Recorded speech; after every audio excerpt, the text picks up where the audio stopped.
apa betul? Ini kadang-kadang mohon maaf, ini kan bicara maulid, kita bicara akhlak etika. Kadang-kadang jauh berbeda.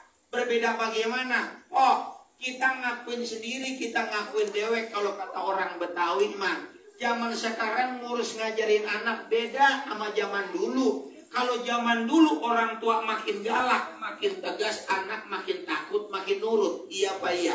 Ya. Bener apa bener?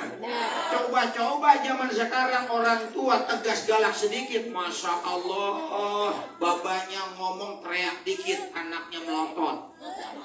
Babanya melotot, cuman kagak ditelen doang sama anak. Betul apa betul? Belum lagi yang anak perempuan, emaknya ngomel dikit, baperan dah. Masuk kamar, ngoci pintu, 3 hari gak keluar. Makan kagak, mandi kagak, sekolah kagak. Main handphone gila TikTok di dalam kamar. Iya Pak iya? Hadirin, makanya beda. Saking hormatnya anak sama orang tua zaman dulu, disuruh aja kayak dilarang. Padahal disuruh, tapi kayak dilarang. Contoh dapur. Dulu kita sama orang tua saking takut, saking nurutnya. Asal musim hujan kan kita main hujan-hujanan di bulakan ya. Kita ngeliat kobakan kebo, kita main prosot-prosotan, pakai batang kelapa, kita betot-betot. Yang anak lanang main bola di bulakan. Kadang-kadang kaos gambar Ultraman disampirin di pundak. Pakai celana kolor karetnya putus, pinggirannya diuntal-untal. Pulang belepotan tanah merah. Iya Pak iya? Dari beduk johor, beduk maghrib, mau maghrib baru pulang dari bulakan, hujan-hujanan basah kuyup. Begitu nyampe rumah kita nggak buru-buru mandi, ngapain? Main becekan di kritikan air. Kritikan air tahu? Kritikan air. Kritikan air tahu? Kritikan air. Kritikan air.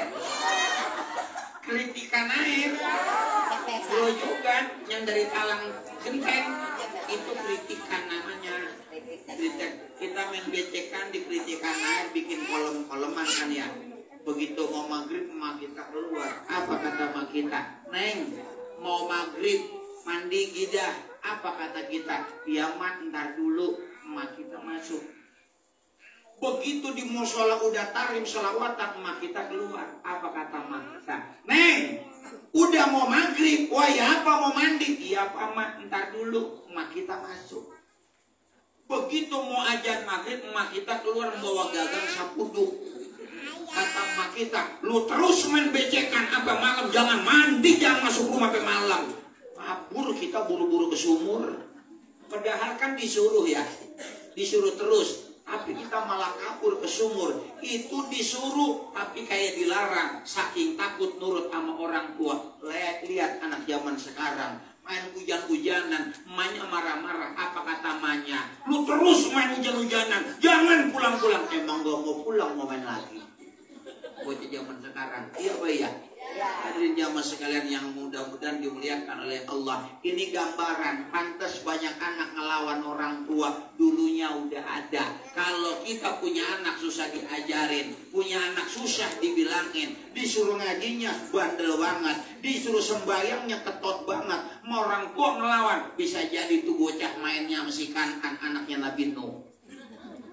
Hadirin jamaah sekalian yang mudah-mudahan dimuliakan oleh Allah Subhanahu wa Ta'ala. Hadirin sekalian yang mudah-mudahan tuh, kalau bicaranya iman masuknya ranah hidayah. Kalau udah hidayah urusan Allah. Tapi mohon maaf, biar kata keturunan Nabi walaupun keluarga Rasul, kalau kagak dapat hidayah kagak iman sama Allah. Ada lagi suaminya Nabi, suaminya seorang Rasul, tapi bininya sendiri, istrinya tidak dapat hidayah, istrinya sendiri tidak iman kepada Allah. Siapa? Nabi Lut alaihi salam. Nabi Lut seorang nabinya Allah, putusan Allah, bininya sendiri kagak dapat hidayah. Tuh, ini gambaran lagi Pak, realita kehidupan kita. Suaminya mah soleh banget, ke musola tiap hari, bininya kadang-kadang ngelawan mulu kayak udah kayak percis buat 17 setan. Iya Pak iya. Hadirin jamaah sekalian yang mudah-mudahan dimuliakan oleh Allah Subhanahu wa Ta'ala. Suaminya soleh banget, ngaji kemana aja nyampe, kamu sholat saban waktu. Bininya kadang-kadang boro-boro puasa, boro-boro mulu, kadang-kadang sembahyang juga susah. Kira-kira zaman sekarang ada nggak yang begitu? Ada. Ada nggak yang begitu? Ada, banyak yang begitu. Hadirin jamaah sekalian. Ada lagi hadirin jamaah sekalian yang mudah-mudahan dimuliakan oleh Allah Subhanahu. Anaknya Nabi, anaknya seorang Rasul, tapi ayah kandungnya sendiri tidak dapat hidayah. Ayah kandungnya tidak iman kepada Allah. Siapa? Nabi Ibrahim alaihi salam. Bapaknya kagak iman, justru ayahnya seorang pembuat berhala, pembuat patung. Hadirin jamaah sekalian yang mudah-mudahan. Kadang-kadang ada, ini realita kehidupan kita. Anaknya mah udah kayak ustadz, udah kayak ulama, ngaji kemana aja nyampe, main hadroh jago banget, baca Quran suaranya enak. Babanya main ke warung orang pulang-pulang. Ada yang begitu ada? Ada realita zaman sekarang. Anaknya mau ke musolah mulu, anaknya mah soleh banget. Kadang-kadang babanya, masya Allah Rabbi, lebih-lebihan di. Iya beya, ini gambaran bu, zaman dulu. Anaknya seorang nabi, seorang rasul, tapi bapaknya sendiri kagak iman kepada Allah Subhanahu wa ta'ala. Ada lagi keponakannya iman kepada Allah, seorang nabi, seorang rasul, pamannya sendiri kagak iman kepada Allah, Pak D-nya sendiri kagak iman kepada Allah, Pak Le-nya sendiri kagak iman kepada Allah. Siapa? Nabi Muhammad sallallahu alaihi wasallam. Hadirin jamaah sekalian yang mudah-mudahan, makanya syukur alhamdulillah kita manusia akhir zaman, kita nggak pernah ketemu sama Rasulullah, kita nggak pernah berjumpa dengan Rasulullah, tapi mantap iman kita kepada Allah dan Rasulnya, bahkan dibubuhi rasa cinta dan mahabbah kepada Allah dan Rasulnya. Alhamdulillah. Cinta melahirkan kekuatan, cinta melahirkan kita rela berkorban, cinta melahirkan keindahan. Ini kan kita muludan karena ada cinta sama Allah sama Rasulullah. Betul apa betul? Kalau nggak ada rasa cinta sama Allah sama Rasulullah, boro-boro kita mau datang kumpul bareng-bareng ngadain muludan. Iya Pak iya?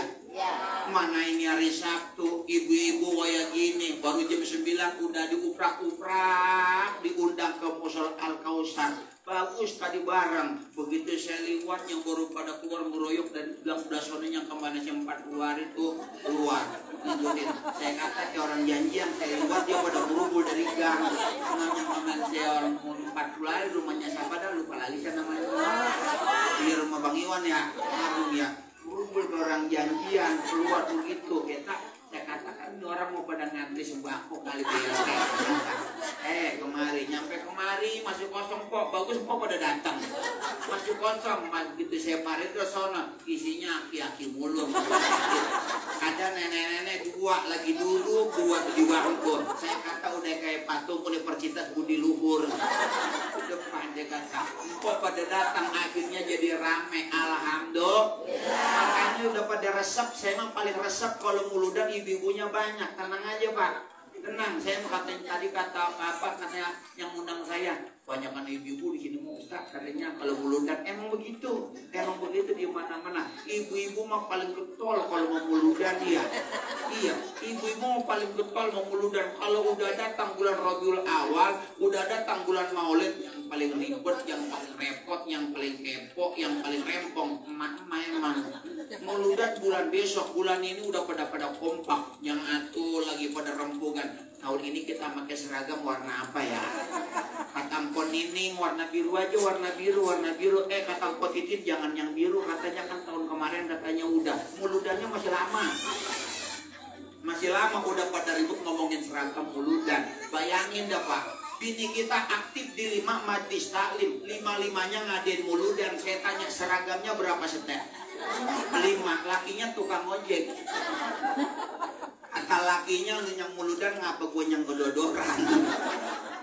Makanya saya emang teman kalau muludan banyak ibu-ibunya. Bener dah, teman saya mau kalau muludan. Acara maulid kalau ada ibu-ibunya, acara udah pasti beres Pak. Tenang aja, acaranya beres, tempatnya beres, sampai ke kue-kue beres. Iya, makanya kalau bapak-bapak sama ibu-ibu mau beda. Kalau ngadain mauludan, bapak-bapak duduk di depan. Kue banyak banget, jeruk, kue, segala macam. Utuh belum dicolek. belum dicolek belum. Kenapa? Nyomotnya malu, ngambilnya jaim, ciplaknya gengsi. Kalau ibu-ibu mah lihat tinggal kardus doang kan, Pak. Tinggal kardus doang kan. Kenapa? Ibu-ibu mah kalau pengajian muludan kondangan arisan besan. Masalah gengsi kagak, malu enggak, betul. Jaim kagak, tangannya kreatif banget. Iya, makanya lihat kalau ibu-ibu mah lihat Pak. Ibu-ibu bapak bedanya begitu. Ibu-ibu mah arisan, kondangan, besan, pengajian, muludan. Lihat tasnya gede-gede banget. Bapak-bapak mah nggak ada yang bawa tas. Kok periksain, ada yang bawa Quran nggak ada. Apa ada yang bawa rawi nggak ada. Iya sini yang kecil aja nggak ada, tasnya kosong. Lakinya nanya itu tas kosong dibawa buat muludan nggak ada isinya bokal apa? Ini mah taksiran katanya snack box masuk 3 katanya. Zaman sekarang beda sama orang dulu mah ibu-ibu mah arisan, kondangan, besan, ngajian, muludan nggak ada yang bawa tas, nggak ada, bawanya selampe doangan. Betul kagak? Bawanya selampe doangan, cuma selampenya kayak taplak. Ya kondangan 2000 kue orang habis dirampok. Lakukan orang Jawa Baru itu. Hadirin jamaah sekalian, yang mudah-mudahan dimuliakan oleh Allah Subhanahu wa Ta'ala. Mudah-mudahan ya Pok ya berkah Maulid, mudah-mudahan besok ngajinya tambah semangat, tambah rame, muludannya tambah rame, amin ya Allah ya Robbal. Ada yang nyeletuk Ustadz kagak pakai muludan, Jawa Baru mah katanya pengajian ibu-ibu rame semangat katanya. Alhamdulillah. Tapi kalau pengajian ibu-ibu mah rame, kompak alah bapak-bapak. Cuman kadang-kadang ngajinya ngaji turu-turu. Ngaji turu-turu bagaimana? Ngaji mah rame. Entar ustaz yang ngajar ngaji jangan ikut kongkong mulutnya ngoceh. Iya, ngajinya turu-turu yang umurnya 35-40 di pojokan belah kiri. Biasanya yang satu grup WA naruh pulangnya bareng. Ntar ada lagi yang turu-turu umur 40-50 adanya di tengah. Tuh, biasanya tuh ya. Itu biasanya mohon maaf tuh kadang-kadang tuh yang kalau senamnya bareng, kalau joggingnya pagi-pagi jalan-jalan UPJ-nya bareng tuh biasanya. Ada lagi yang turu-turu umurnya 50-60. Dia mah di pojokan enggak, di tengah enggak. Dia mah biasanya nyari tembok sama tiang bakal sederan jalan-jalan. Iya. Ntar aja Ustadz Kiai ceramah, ngikut ceramah dah. Yang turu-turu umur 35-40 biasanya ngomonginnya gegaresan, makan apa Jakarta. Lagi ceramah, lagi muludan di pojokan dia lagi pada kongkong. Lu lagi malam minggu kemarin sama laki lu diajak makan di mana? Solaria dong, lu Bintaro. Yang artinya ngetok lu makan di mana? Itu yang dari perapatan Bintaro lurus dikit ada serba sambal alias es enak banget dah katanya gitu. Iya. Yang apalagi nyeletok, lu dimakan diajak sama laki lu diajak makan di mana? Apaan? Gua diajak makan di tanah tinggal makan bandeng pucung. Geser yang turu-turu 40-50. Ini biasanya kalau ibu-ibu, emak-emak, nenek-nenek umur 40-50 lagi demen jalan-jalan. Minggu kemarin gua sama laki lu diajak jalan-jalan kemana? Jalan-jalan doang ke puncak, Baik Johor di Masjid At-Ta'awun. Pulangnya macet. Yang satu lagi nyeletuk, lu minggu kemarin diajak jalan-jalan sama laki lu. Apaan gua diajak jalan-jalan ke Cisein, ke Gunung Kapul. Yang air panas ya? Iya, itu mah tempat mandi orang Budi. Tuh kalau ngaji gitu begitu biasa Pak, biasa mau begitu.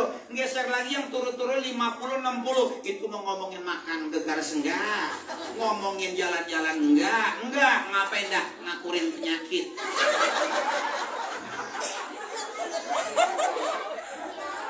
Ngakurin penyakit itu mah datang ke musola Kausan ngerembet tembok begitu tuh. Nyampe ke tembok, gua mau di situ aja aman. Begitu pas duduk, kiai lagi ceramah, dia kontes penyakit. Apa ya kata? Emang apa kok pinggang gua? Ngapa emang? Udah 2 minggu sakit banget. Udah berobat kemana baik, mana udah diinjeksi, udah disuntik. Makanya gua tadi mau muludan ke Masjid Al-Kausar, gua mampir dulu di warung pucok. Ngapain kok? Beli koyo cabai sepak gua tempel. Nyangatu nimbalin lagi, kok mending pinggang. Lu ngapa lagi katanya Beno? Ini katanya dengkul saya. anting geremat udah 2 minggu diurut ke goplik udah, dipakai parang udah, katanya pakai kencur udah, anting geremat baik. Yang satu lagi import Yuyun lagi nimpalin. Kata Yuyun, umpama mending dong buat lu ngapa lagi Yun? Ini mata saya udah 2 minggu remeng-remeng baik. Katarak. Orang saya mah ngeliat orang gua mah katanya ngeliat muka laki gua biar remeng-remeng. Tapi gua bingung katanya asal laki gua buka dompet katanya sembuh. Lihat dompet sembuh. Jadi nyawa sekalian yang mudah-mudahan dimuliakan Allah Subhanahu.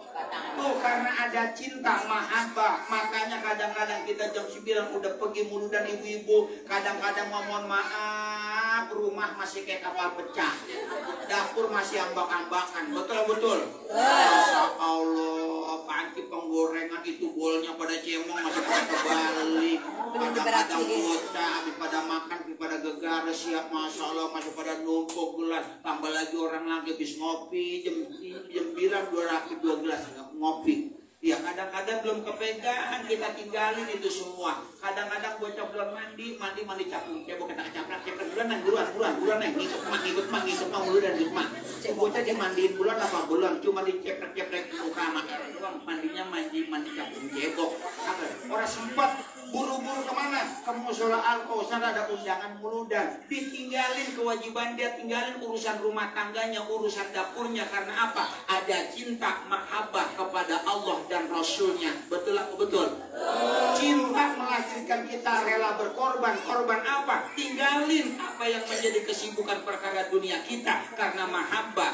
Cinta melahirkan kita rela berkorban. Masya Allah, ini kan kita mulu dan mohon maaf kagak gratis ini, pakai duit, pakai dana. Kalau nggak ada duit, nggak ada dana, jadi muludan apa kagak? Jadi muludan nggak? Nggak jadi muludan. Dananya dari mana? Patungan kita. Karena saya tanya, itu yang pada lu gegares dari tadi itu boleh di dalam box. Emang itu boleh minta apa boleh beli? Belinya pakai duit apa pakai kleang? Pakai duit. Masya Allah, minuman segala macam. Belum lagi som hitamnya, belum lagi yang lainnya, belum lagi ntar saya pulang parcel berokat amplop segala. Ini mah bukan yang ngarepin, ingetin takut lupa. Ya, takut lupa ini mah jangan sampai kayak tahun kemarin itu. Masya Allah, saya dulu acara maulid di Bank DKI Jakarta Pusat tuh yang dekat Istana Presiden. Ya saya kata nih, aku kebudit nih, emang salah niatnya udah materi, aku tegur. Udah begitu emas saya orang punya beras ribut ya, gue punya beras tenangnya. Ntar saya ceramah di Bank DKI Pusat Jakarta dekat Istana Presiden. Tenang, urusan beras mah jangan pakai seliter 2 liter. Saya urusin beras ntar ceramah. Ini bank mah, ini banknya yang nyimpen duit, tenang aja. Begitu nyampe dijemput pakai Fortuner, wah jemputnya aja pakai Fortuner ini. Mantap juga DKT ini ya. Nyampe ke sana ceramah, buat selesai. Orang pada tawa bilang semua semangat terima ya. Begitu mau pulang, udah ngarep itu angkut begini, angkut.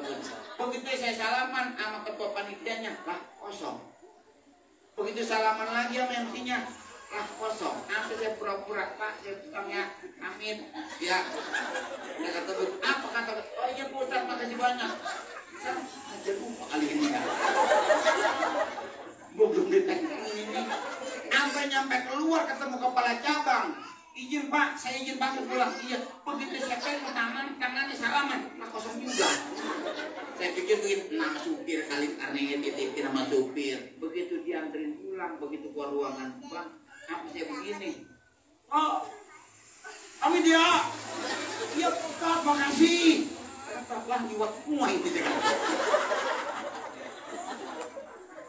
Begitu nyampe ke rumah, nama supir kali ini supir saya turun dari mobil lantas pergi baca, supir juga lupa. Itu akhirnya saya ngobatin awak, ngobatin diri. Segala sesuatu kalau niatnya bukan karena Allah, Allah tegur. Allah tegur, ini pelajaran buat kita. Saya kata sadar ini semua kudu ikhlas karena Allah. Akhirnya besoknya saya ceramah ke Pondok Kacang Ritma. Allah ganti begitu kita sadar istighfar. Begitu saya mau pulang salaman, lah dapat lagi. Begitu naik mobil, salaman lagi, dikasih wah Saya kata begini, ini yang kemarin di sono kali ini dititipin di sini. Dititipin di sini. Tuh, hadirin jemaah. Jadi segala sesuatu mampu ikhlas karena Allah. Jadi tenang aja Pak, saya mah ceramah di mana-mana ikhlas karena Allah. Enggak ngarepin amplop enggak. Enggak ngarepin amplop ya mah. Enggak ngarepin amplop ya mah bener dah. Isinya juga enggak. Isinya enggak, tenang. Nah, jadi gak usah ribet-ribet parcel berkat amplop. Jangan. Saya mah ikhlas karena Allah. Tenang aja Bu, saya ikhlas karena Allah. Makan gua punya bini. Ini gue juga nanyain ini mah pinternya itu aja biar kita segera ada semangat ya. Jadi jamaah sekalian yang mudah-mudahan dimuliakan oleh Allah Subhanahu wa Ta'ala. Siang hari ini kita peringatan Maulid yang sama-sama kita ketahui, yang sama-sama kita maklumi bahwa Nabi dan Rasul kita itu lahir tepat pada tanggal 12 Rabiul Awal tahun Gajah di kota. Tuh, muludan tapi pada lupa. Sekarang saya tanya, Nabi Rasul kita lahirnya tanggal berapa dah? Tuh, pura-pura megang handphone dah kayak bocah TK. Tanggal berapa? Tanggal berapa apa? Ini kadang-kadang nih berkat mau pada habis itu gue. Nabi Rasul kita lahirin tanggal berapa? 12 apa? Tahunnya tahun apa? Tahun gajah di kota mana? Sekarang saya tanya, di rumah siapa? Nabi dan Rasul tanggal 12 Rabiul Awal tahun gajah di kota Mekah. Tepatnya di rumah siapa? Yang jelas sebagian ulama mengatakan lahir di kediaman sang kakek yang bernama Abu Muthalib. Sekarang saya tanya, siapa bapaknya Rasulullah? Siapa emaknya Rasulullah? Siapa bininya Rasulullah? Siapa putrinya Rasulullah? Ngapalin dari lagu tuh. Abdullah nama ayahnya, Aminah ibundanya, Abu Muthalib kakeknya, Abu Thalib pamannya, Khadijah istri setia, Fatimah putri tercinta, semua bernasab mulia dari Quraisy ternama. Itulah kisah sang Rasul yang penuh cerita duka. Itulah kisah sang Rasul yang penuh suka duka. Oh, penuh suka duka.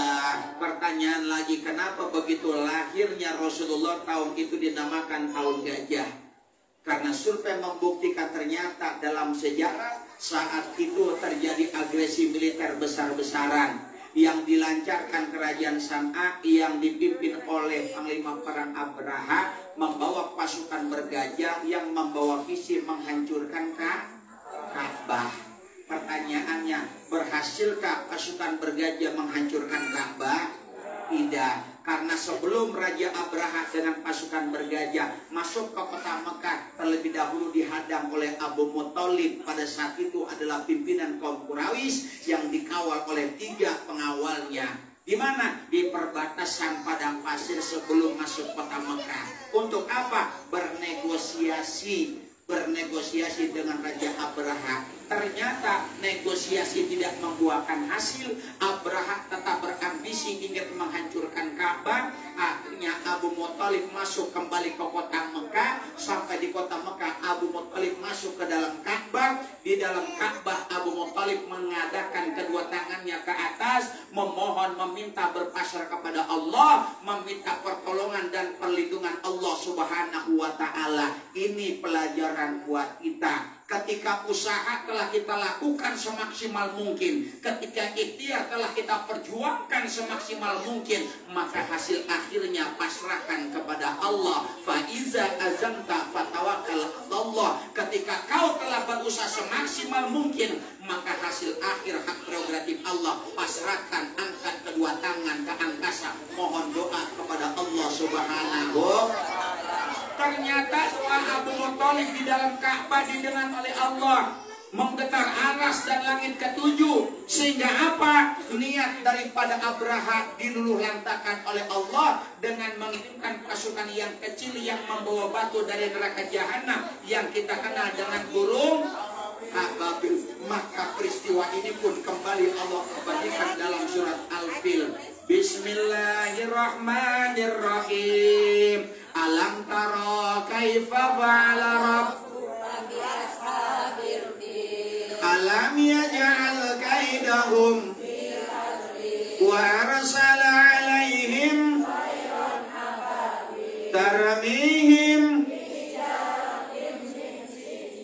faja'alahum. Ini surat lagi nyeritain Allah luluh lantakan kesombongan Raja Abraha yang ingin meluluh lantakan menghancurkan Ka'bah. Sebesar apapun kekuasaan kita, sebanyak apa, setinggi apapun jabatan kita, sehebat apapun kita jadi manusia, setinggi apapun kesombongan kita, tidak akan pernah bisa mengalahkan kekuasaan Allah Subhanahu. Itu pelajaran yang pertama. Apa? Maka kita senantiasa diajarkan untuk berpasrah, bertawakal kepada Allah Subhanahu. Akhirnya di tahun itu pun lahir tepat hari Senin tanggal 12 Rabiul Awal. Lahirlah anak manusia yang mulia, yang mulianya dimuliakan oleh Zat yang maha mulia, yaitu Allah Subhanahu wa ta'ala. Lahir dari rahim seorang wanita yang mulia, yang suci, dari rahimnya Siti Aminah. Begitu Rasulullah lahir ke alam dunia, gempar seantero kota Mekah kabar kelahiran Rasulullah, yang akhirnya kabar itu didengar oleh telinganya pamannya Rasulullah yang bernama Abu Lahab. Abu Lahab, iya, telah lahir keponakanmu laki-laki, putra dari Abdullah, keturunan Abu Muthalib. Begitu Abu Lahab mendengar kabar kelahiran Rasulullah, ternyata survei membuktikan salah satu orang yang paling senang setengah mati, bahagia kebina-bina begitu kabar kelahiran Rasulullah adalah Abu Lahab, pamannya Rasulullah. Saking senangnya Abu Lahab mendengar kabar kelahiran Rasulullah, seluruh harta berharganya dia sedekahkan. Emas, perak, intan, berlian dia sedekahkan. Cukup? Tidak. Onta ratusan dia potong, domba ratusan dia potong, kerbau puluhan dia potong, dagingnya dicacah, dibagikan oleh seluruh masyarakat kota Mekah. Saking bahagia mendengar kelahiran Rasul, dianggap sebagai memperingati kelahiran keponakannya, yaitu Nabiyuna wa Rasuluna Muhammad. Padahal Abu Lahab, kata Allah dalam Al-Quran, Allah udah vonis Abu Lahab sama bininya masuk neraka, kholidina fiha abada. Abu Lahab dan istrinya, kata Allah, masuk neraka selamanya. Tapi walaupun sudah divonis Abu Lahab sama bininya masuk neraka, begitu kelahiran Rasulullah, manusia paling bahagia, harta berharganya dia sedekahkan. Untuk apa? Menyambut kelahiran Rasulullah. Ini kadang-kadang kita kalah sama Abu Lahab. Abu Lahab yang kata Allah udah vonis masuk neraka, begitu maulid Nabi kelahiran Rasulullah, Masya Allah, jor-joran, dia sumbang, dia sedekahin hartanya. Ini kadang-kadang kita orang mikir, kalau sama Abu Lahab, ngaku doang cinta sama Nabi, ngaku doang ngarapin sahabat sama Rasulullah. Begitu ada panitia musola Al-Kausar bawa proposal mau ngadain maulid, ngetok pintu rumah. Assalamualaikum Bu Haji. Waalaikumsalam. Hajinya ada di kamar.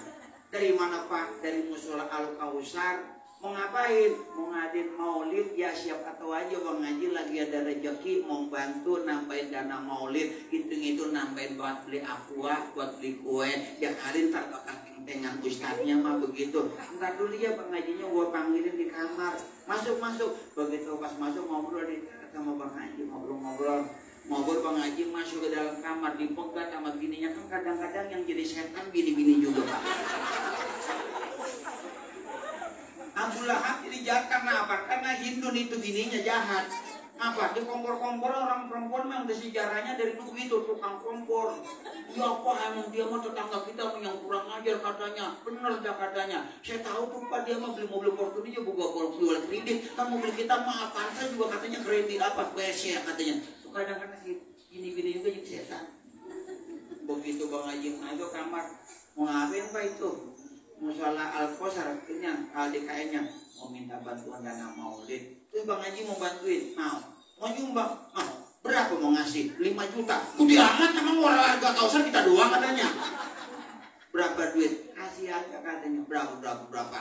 Gopek kata gini, jangan kegedean. Masih banyak orang kaya di komplek Devkes masih banyak orang kaya. Emang kita doang apa katanya?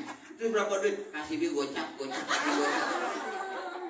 Nyumbang mulu dan ngasih gocap, rumahnya gede, mana tingkat 3, mana mobilnya Fortuner sama Pajero sama Valfire, mulu dan ngasihnya gocap nyumbangnya. Masya Allah ngakunya cinta sama Rasul, di akhirat ngarapin syafaat Rasulullah, murah banget syafaat Rasulullah gocap. Betul apa betul? Ya.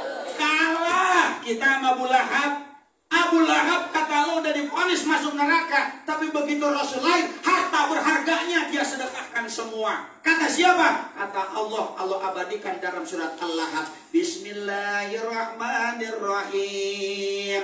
Tabat yada abi ma aghna anhu maluhu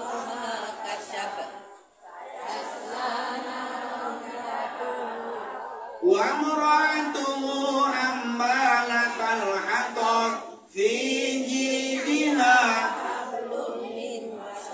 Ini surat Al-Lahab lagi nyeritain Allah lagi vonis Abu Lahab sama bininya kholidina fiha abadah, selamanya masuk neraka. Tapi walaupun Allah udah bilang masuk neraka selamanya nggak bakalan keluar, setiap hari Senin hari kelahiran Rasulullah itu siksa kubur Abu Lahab tanggal merah cuti libur.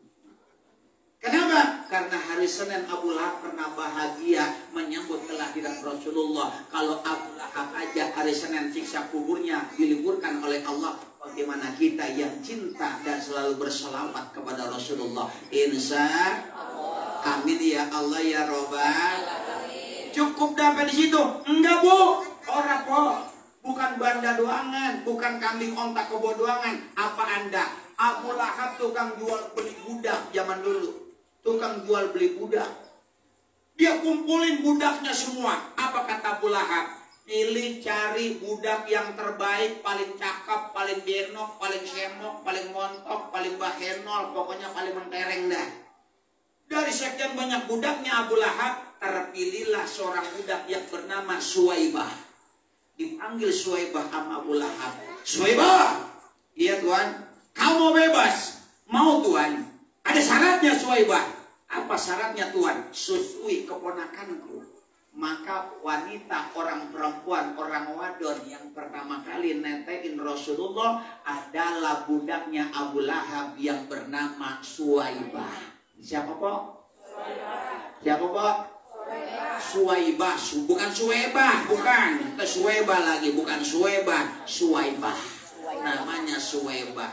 Ada keanehan kok, ada keanehan. Begitu Rasul diserahin ke pangkuan Suwaibah, ada keanehan. Apa keanehannya? Itu Suwaibah, payudaranya, tetenya, mohon maaf ya, tetenya yang sebelah kanan udah puluhan tahun gak operasi. Udah puluhan tahun nih gak keluar air susu. Udah kopek, tahu kopek? Udah kopek tahu, udah gabuk, tahu gabung. Udah ngample tuh bisa disambirin ke belakang begitu tuh. Bisa disambirin ke belakang. Yang masih keluar tusuk yang kiri, masih yang kiri. Begitu Rasul dijejelin dari payudara yang kiri, Rasulullah melengos ogah. Dijejelin lagi. Ogah Rasul, ogah. Bukan Rasulullah kagak doyan, ada hikmah di sini pelajarannya. Apa? Bukan Rasul kagak doyan. Rasul tahu Suwaibah punya 3 anak balita yang masih menyusui. Rasul tahu yang kiri yang keluar air ASI ini hak milik anak-anak kandungnya Suwaibah. Rasul nggak mau minum, nggak mau makan yang bukan hak dan miliknya. Ternyata Rasul lahir nolak melengos oga ditetehin. Rasul lagi ngajarin kepada kita nilai-nilai kejujuran. Jangan makan kalau bukan jatah kita, karena masing-masing udah ada jatahnya. Saya doang orang kebagian jatah. Ini panitia sentimen semua kebagian snack box, saya doang kagak ada. Semua kebagian air aqua saya ora ada. Dari tadi saya nungguin orang itu banget panitia. Mana gua belum minum belum ngopi belum ngapa. Ya nyampe kemarin disuruh deprok baik. Diangserongin jeruk sama gue, airnya kagak. Kan seret ya. Ada naruh air bener, aqua botol naruhnya di atas lekar, jauh dari saya. Lah kan saya lagi ngorapin rambut. Orang pantas ya, kudunya mah angserongin, bukain ya, taruhin gelas yang ada kakinya tinggi gitu ya. Penghormatan gitu, habis dibukain tuangin, habis dituangin tawarin dah. Silakan Pak Ustadz diminum. Ini suruh deprok baik. Yang serongin kue, mana kuenya kue yang taksiran serat semua di seluruh. Airnya jauh. Ini pelajaran buat kita. Kenapa? Jangan pernah ambil kalau bukan punya kita. Jangan pernah rampas kalau bukan hak dan milik kita. Rasul lahir mengajarkan kita nilai-nilai kejujuran. Ternyata manusia suci seizin Allah. Ini payudara teteh yang sebelah kanan yang puluhan tahun udah nggak keluar air susu, tiba-tiba dengan seizin Allah itu melendung kayak balon, kayak belenggu.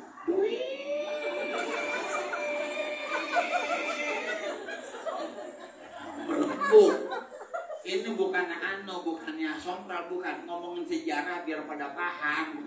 Apa? Karena ada hikmah melendung.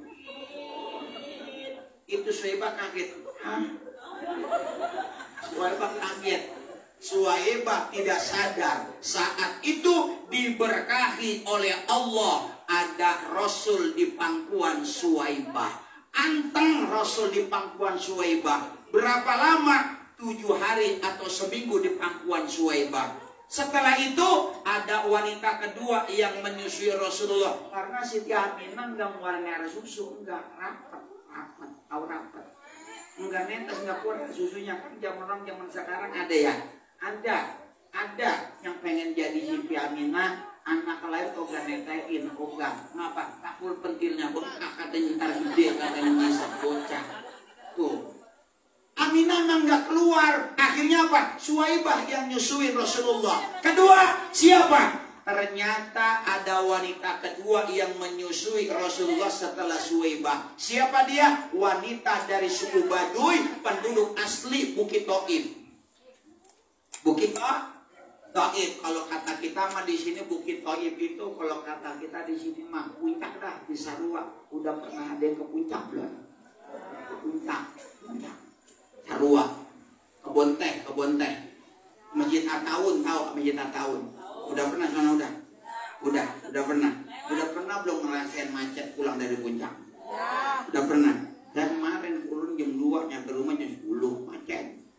Itu Taif adanya di puncak, Mekah adanya di bawah di lembah. Kebiasaan orang perempuan Bukit Taif seminggu 2 kali rombongan berduyun-duyun dari Taif ke Mekah. Perempuan semua persis kayak orang mau kondangan, mau besan, mau muludan. Mau ngapain tuh orang perempuan dari Taif ke Mekah? Nyari anak bayi yang mau disusui dengan harapan kembali dapat upah.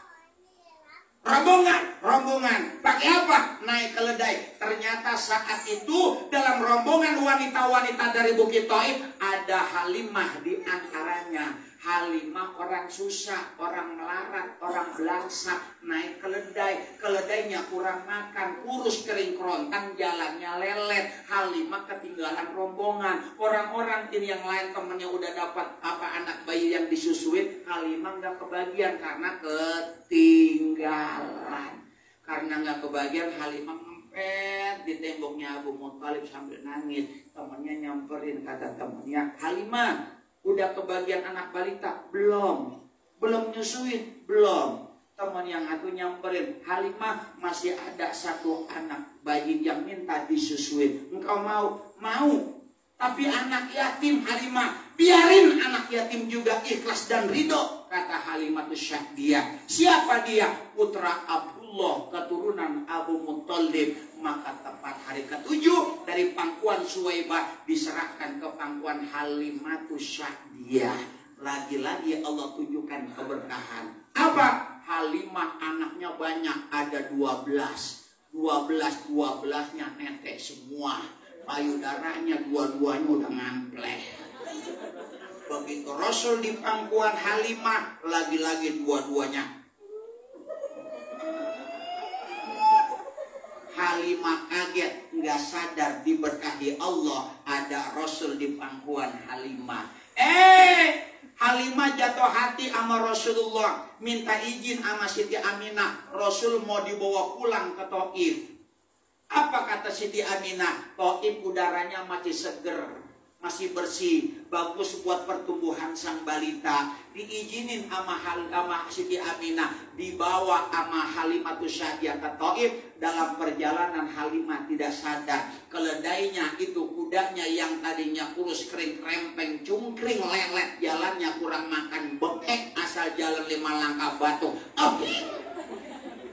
Itu begitu ditekin Halimah, Rasul diangkat ke keledainya Halimah. Tiba-tiba keledainya Halimah tumbuh, tiba-tiba gemuk. Jalannya paling cepat, paling gancang, paling dulu sampai di Bukit Taif. Sepanjang perjalanan Halimah tidak sadar diberkahi oleh Allah, ada Rasul di pangkuan Halimah.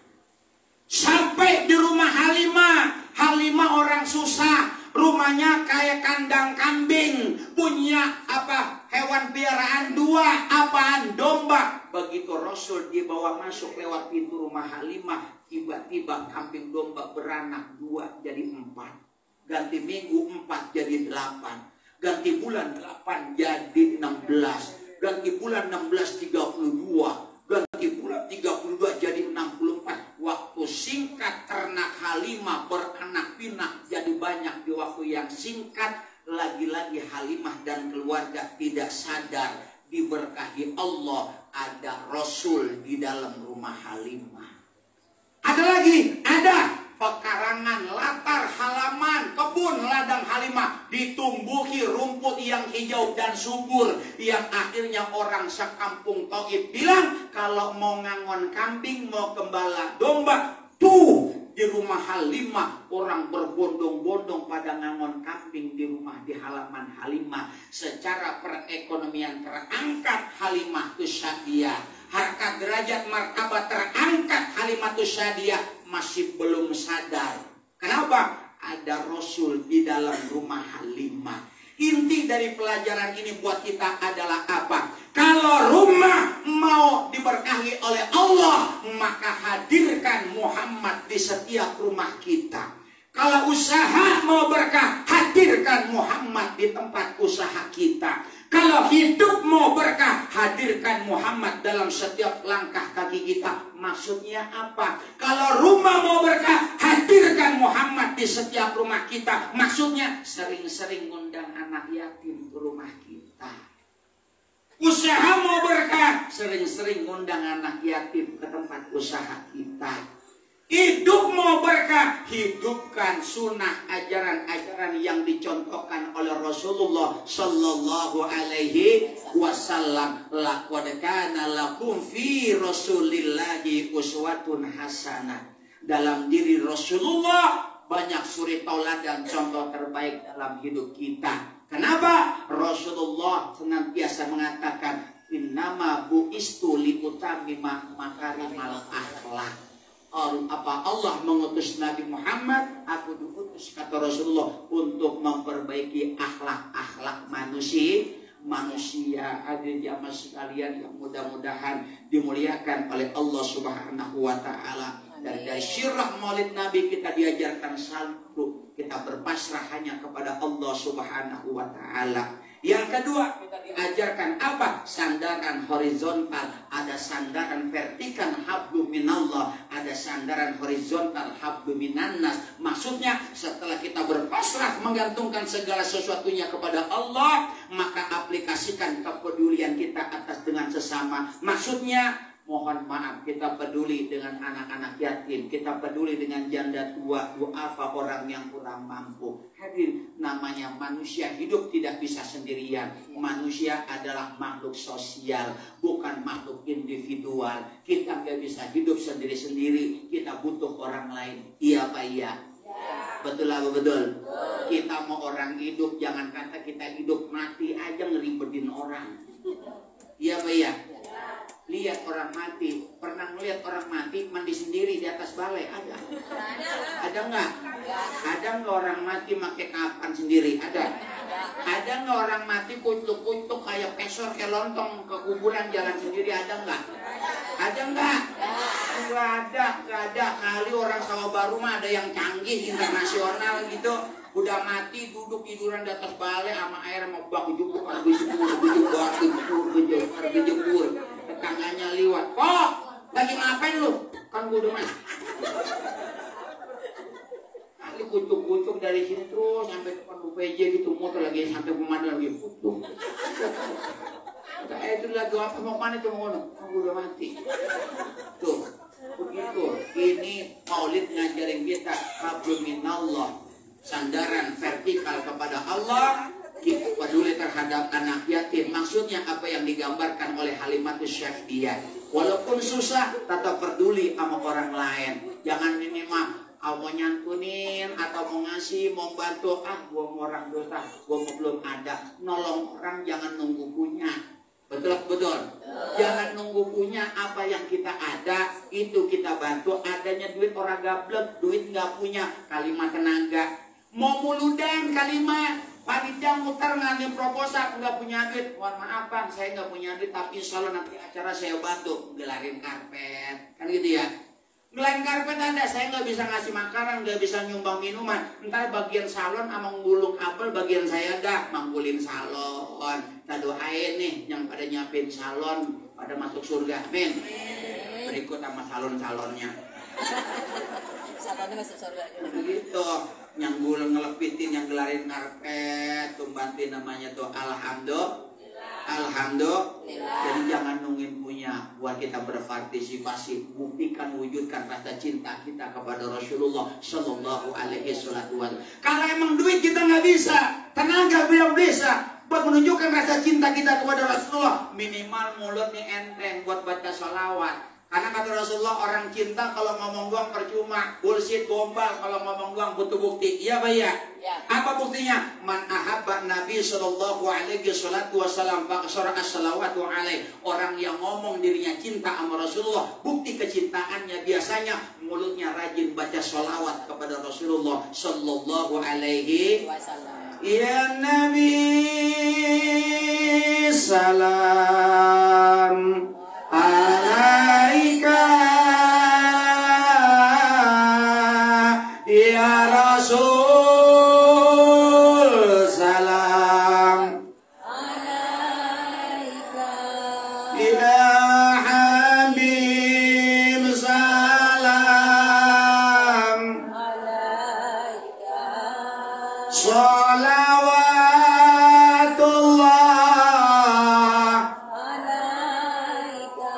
Orang yang mengaku dirinya cinta sama Rasulullah, mulutnya rajin baca sholawat. Orang yang rajin baca sholawat, wasamratu al-wusulu ila syafaatihi, nanti kelak yaumil kiamah mendapatkan syafaat dari Rasulullah. Amin. Ya Allah, ya Robat, ya Robat. Ada cerita di dalam kitab Uspuriyah, dalam kitab Durratun Nasihin. Ntar alam dunia semua udah kiamat, hancur semuanya, orang bakalan mati, nggak ada yang nyisa, nggak ada yang ditinggal, semuanya mati. Begitu ditiup di padang mahsyar, digeser ke alam maukif, dari alam maukif digeser lagi ke alam mizan. Di alam mizan itu kok ditimbang amal ibadah kita semua, nggak ada yang ketinggalan. Alam mizan itu dalam kitab Mukhtar Hadis dijelaskan bentuknya kayak panggung, cuman ada lidah panggung jorok ke depan dikit, di depannya ada timbangan kayak timbangan di pengadilan. Entar kita di absen, nama kita dipanggil atu-atu, dipanggil nama kita Saroh binti Muhammad, panggil ke Saroh, maju ke depan. Begitu maju, kata Allah, ada malaikat Jabaniyah yang kerjaannya itu nyisa neraka. Malaikat, kumpulin itu semua dosa-dosa maksiatnya si Saroh. Masya Allah, doa ngomongin tetangganya, busukin tetangganya, gibah segala macam, kepo, julid, gedeg, iri, dengki. Bro, ada lagi dosa yang paling gede tuh si Saroh, doa bohong mulu sama laki. Ada lagi dosa yang gedean lagi, kalau lakinya tidur suka ngeresikin kantong celana lakinya. Yang tawanya gede tuh ngeresikin kantong laki tuh. Bro, dosanya banyak banget.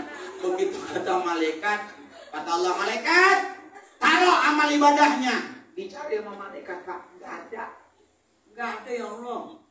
Sholatnya nggak ada. Lah bukannya rajin dia kamu sholat Al-Kausar.